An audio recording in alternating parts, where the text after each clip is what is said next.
ਕਹਿੰਦਾ ਹਰਾਮ ਦੇ ਟੁੱਕਰ ਨਾਲੋਂ ਚੁੱਲ੍ਹਿਆਂ 'ਚ ਕਾ ਚੰਗਾ, ਬੇਜ਼ਮੀਰੇ ਜਿਉਣ ਨਾਲੋਂ ਸਿਵਿਆਂ ਦਾ ਰਾਹ ਚੰਗਾ,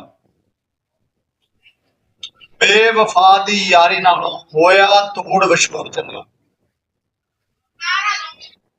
ਤੇ ਮੜੀਆਂ ਦੀ ਛਾਂ ਨਾਲੋਂ ਤਲਵਾਰਾਂ ਦਾ ਸ਼ੋਰ ਚੰਗਾ। ਜ਼ਿੰਦਗੀ ਦੇ ਵਿੱਚ ਨਾ ਜਿਹੜੀ ਰੋਜ਼ੀ ਆ ਨਾ ਉਹ ਖੁਦਾ ਦੀ ਜ਼ਾਤ ਤੋਂ ਹਲਾਲ ਹੀ ਹੋਣੀ ਚਾਹੀਦੀ, ਹਲਾਲ ਹੀ ਕਮਾ ਕੇ ਖਾਣੀ ਚਾਹੀਦੀ। ਹਰਾਮ ਰੋਜ਼ੀ ਦਾ ਨਾ ਕੋਈ ਉਹਦੇ 'ਚ ਹਰਕਤ ਹੁੰਦੀ ਹੈ ਨਾ ਕੋਈ ਬਰਕਤ ਹੁੰਦੀ ਹੈ। ਹਰਾਮ ਰੋਜ਼ੀ ਦਾ ਕੋਈ ਫਾਇਦਾ ਨਹੀਂ ਹੁੰਦਾ। ਜਿਹੜੀਆਂ ਔਲਾਦਾਂ ਹਰਾਮ ਖਾਂਦੀਆਂ ਉਹ ਖਾ ਕੇ ਹਰਾਮ ਦੇ ਨਾਲ ਹੀ ਕੰਮ ਕਰਦੀਆਂ। ਰੋਜ਼ੀ ਬੱਚਿਆਂ ਨੂੰ ਹਲਾਲ ਖਿਲਾਉਣੀ ਚਾਹੀਦੀ। ਤੇ ਫਿਰ ਕਦੇ ਵੀ ਜ਼ਮੀਰ ਨਾ ਜਾਗਦਾ ਹੋਵੇ, ਬੰਦੇ ਕੋਈ ਗੈਰਤ ਨਾ ਆਉਂਦੀ ਹੋਵੇ, ਉਸ ਗੱਲ ਨਾਲੋਂ ਬੰਦਾ ਮਰ ਜਾਵੇ ਉਹ ਚੰਗਾ ਹੁੰਦਾ। ਬੇਜ਼ਮੀਰੀ ਜ਼ਿੰਦਗੀ ਦਾ ਕੋਈ ਫਾਇਦਾ ਨਹੀਂ। ਸਹੀ ਹੁੰਦੀ ਜੇ ਬੇਜ਼ਮੀਰੀ ਜਿਹੜੀ ਹੋਵੇ ਉਹਦੇ ਨਾਲ ਬੰਦਾ ਫਾਇਆ ਲੈ ਲਵੇ, ਜ਼ਿੰਦਗੀ ਦਾ ਫਾਇਦਾ